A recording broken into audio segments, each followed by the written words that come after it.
En estos primeros 15 días del gobierno del presidente Abelardo de la Espriella, no solo se ha movido la tierra, muchísimas cosas han cambiado. En materia de política internacional, por ejemplo, tenemos un nuevo realinderamiento, sobre todo con los Estados Unidos. El propio presidente Abelardo de la Espriella ha invitado a las tropas estadounidenses para que hagan operaciones aquí, en territorio colombiano. Pero también, a pesar del dolor que nos ha dejado el terremoto, ha habido tiempo para introducir la batalla cultural, para decir que de ahora en adelante se va a iniciar una campaña para buscar los colegios y los profesores que estén propagando lo que se ha denominado como la ideología de género.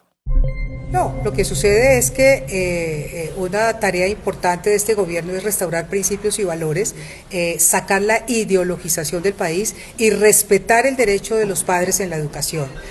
Muchas veces los padres ni siquiera saben lo que se les está enseñando a sus hijos y estamos revisando los materiales escolares todos para garantizar que de verdad los padres sean quienes lleven a cabo su labor de cuidado y de seguimiento de la educación y sepan lo que se les está enseñando a sus hijos.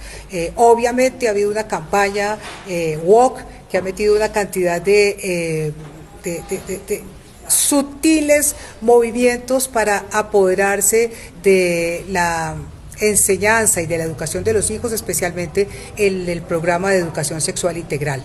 Aquí nada que se haga de espaldas a los padres, sin transparencia, sin el consentimiento y que no sea acorde con las edades de los educandos.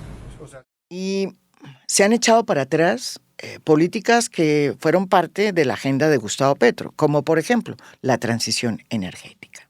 Realmente, estos primeros 15 días pasó de todo, o ha pasado de todo. Envío un mensaje firme al pueblo colombiano. Ha comenzado el tiempo de la recuperación del orden, la autoridad y la libertad.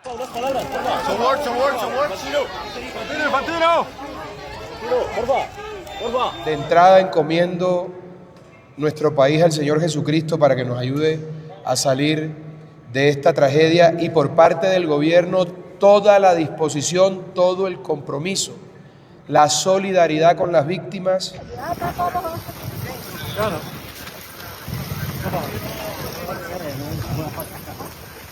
9 de la mañana.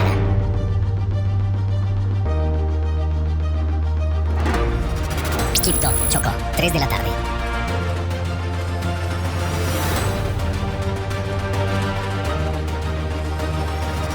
Cali, Valle del Cauca, 5 de la tarde.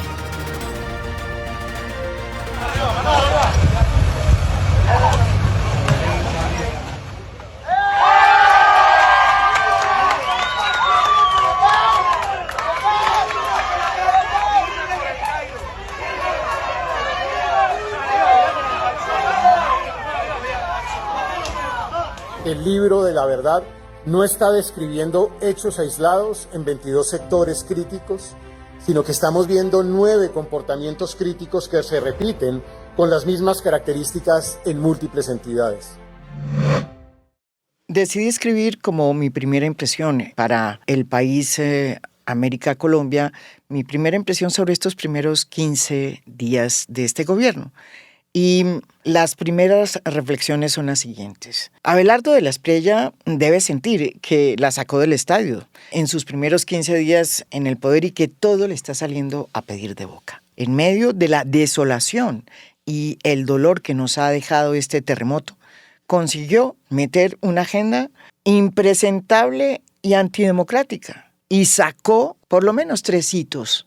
Nos declaró la guerra cultural. Le entregó la soberanía de Colombia a los Estados Unidos, su gran aliado, y se dio el lujo de apelar a las mismas prácticas opacas, clientelistas y nepotistas que su vicepresidente, en buena hora, debo decir, le cuestionó al gobierno de Petro en un informe conocido como el Libro de la Verdad. Una denuncia que en a fondo vamos a estudiar y analizar con lupa. La guerra cultural fue declarada por la ministra de Educación, la temible exfiscal Vivian Morales, a pocos días de ocurrido el terremoto.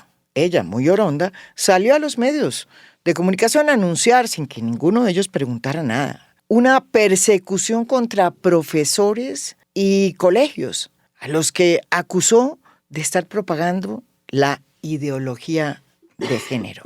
Ese término, bueno es aclararlo, no proviene de una teoría científica o académica, como muchos creen, sino de un concepto crítico y político que acuñó el Vaticano, el entonces cardenal Ratzinger, a finales de los 90, con el fin de combatir el avance del feminismo y de las políticas de enfoque de género, que tanto han sido cuestionadas desde los púlpitos. Su propósito es el de crear una narrativa que satanice los avances en materia de los derechos de las mujeres y de la población LGTBIQ+. Y se acabe así el aborto y la adopción para las parejas gays, por ejemplo, que es permitido en Colombia. Pero sobre todo busca asentar la falsa tesis de que hablar de los derechos sexuales es un acto ideologizador que atenta contra la niñez, porque ya no hay niños ni niñas, y la familia tradicional, heterosexual.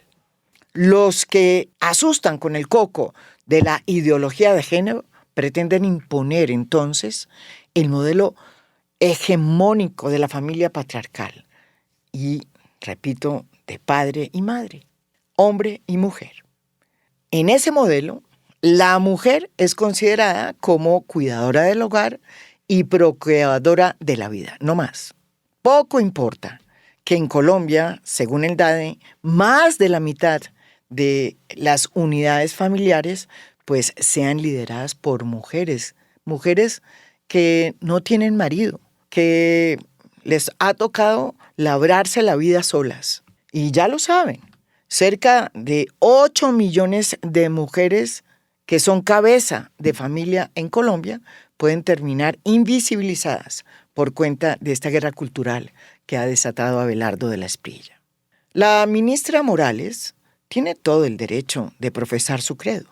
Ni más faltaba. En Colombia hay libertad de cultos. Ella muy bien lo sabe, porque impulsó una ley que así lo establece. Pero lo que no puede es cambiar la Constitución por la Biblia.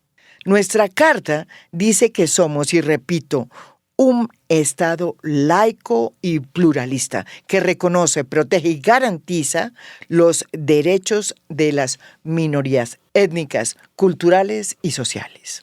Lo mismo se puede decir pues, de la cruzada desatada por la directora del Instituto de Bienestar Familiar, la entidad que protege los derechos de los niños, niñas y adolescentes. Eso también lo quieren borrar.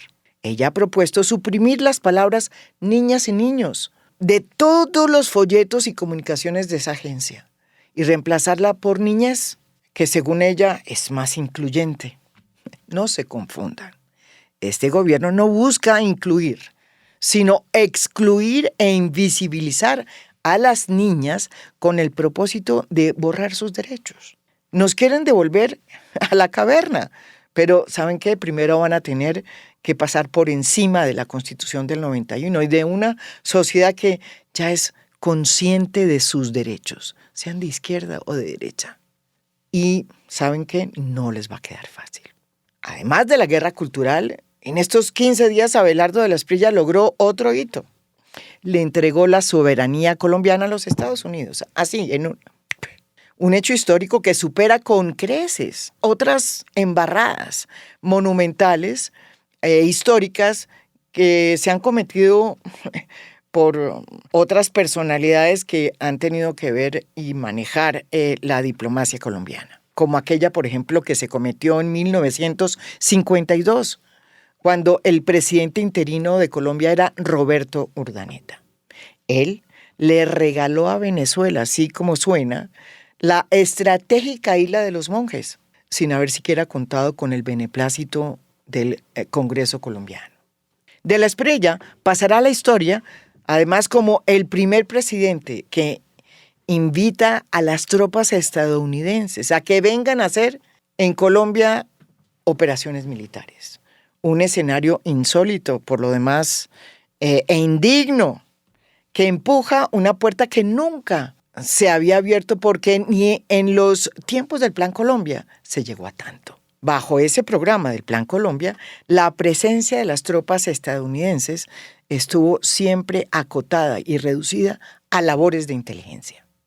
Esta corrida de cerca tan feroz, pues va a tener serias repercusiones en la vida de todos los colombianos y en el orden constitucional, y debería ser objeto de un gran debate nacional que debería estar dándose ya.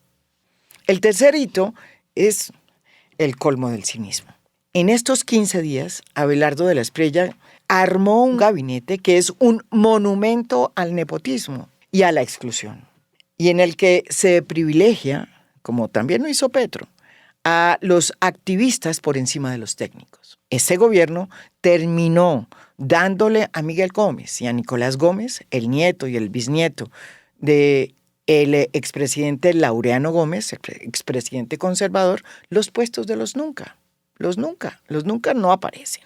Otros consentidos fueron los Char, uno de los clanes políticos más poderosos e intocables del Caribe colombiano. A ellos, Abelardo de la Espriella le dio 2 ministerios y le abrió la puerta también, además, a otros grupos políticos religiosos, como el que representa el afortunado ministro de Vivienda, Jaime Andrés Beltrán, quien pudo irse, como bien lo vimos, de vacaciones a Santa Marta, mientras miles de colombianos que sufrieron los estragos del terremoto estaban a la intemperie y sin casa.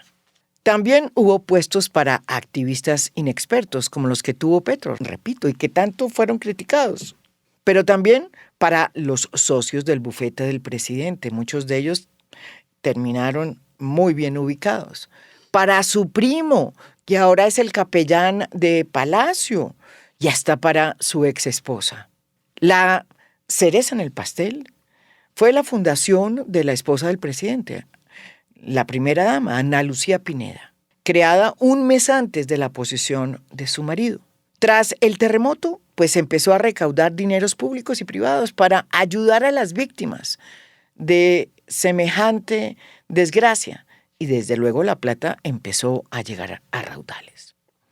Me parece muy bien que la primera dama esté tan preocupada por este país, pero las cosas tienen que hacerse de manera transparente, como bien lo dice el libro de la verdad, que el propio gobierno ha impulsado en materia de prácticas clientelistas, digámoslo así.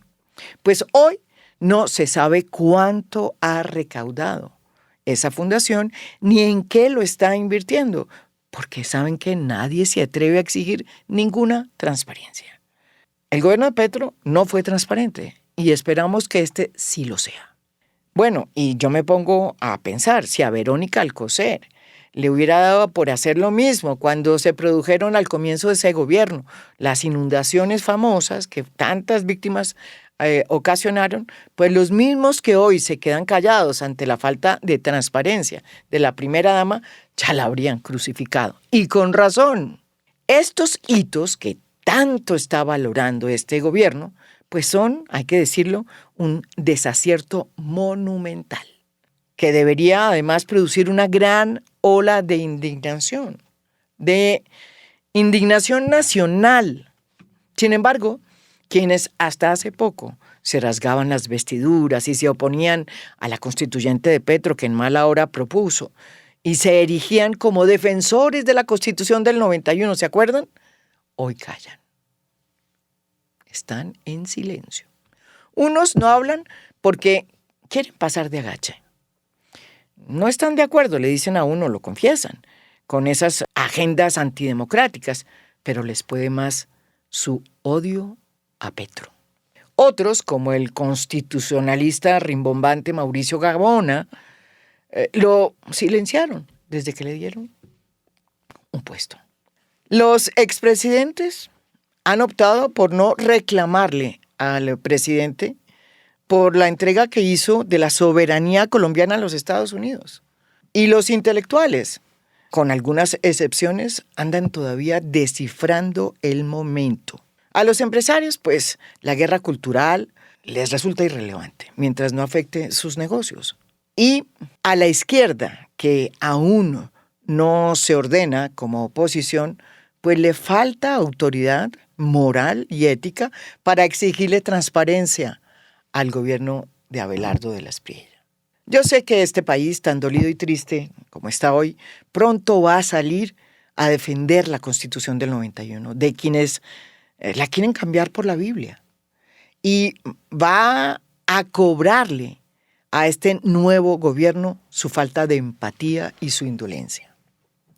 Un gobierno que es capaz de armar falsos testimonios, falsos momentos y crear una popularidad ficticia en medio de un pueblo que está devastado por el terremoto, pues no sabe lo que significa realmente la empatía. Un gobernante que cree que acierta llevando balones de fútbol firmados por el Tigre y que dicen firmes por la patria a un pueblo o a un puerto que está derruido como el de Buenaventura, pues es un presidente que es incapaz de leer el corazón de su país.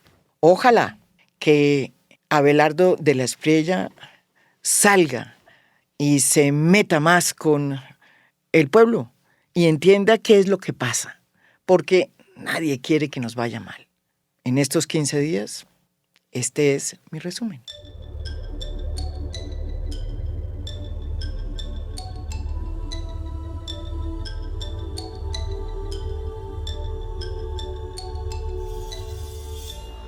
A Fondo es un podcast producido por Mafialand. Producción general, Beatriz Acevedo. Producción de audio, Santiago Acosta López. Música original del maestro Óscar Acevedo. Nos pueden escuchar también en mi canal de YouTube. Gracias por escuchar. Soy María Jimena Duzán.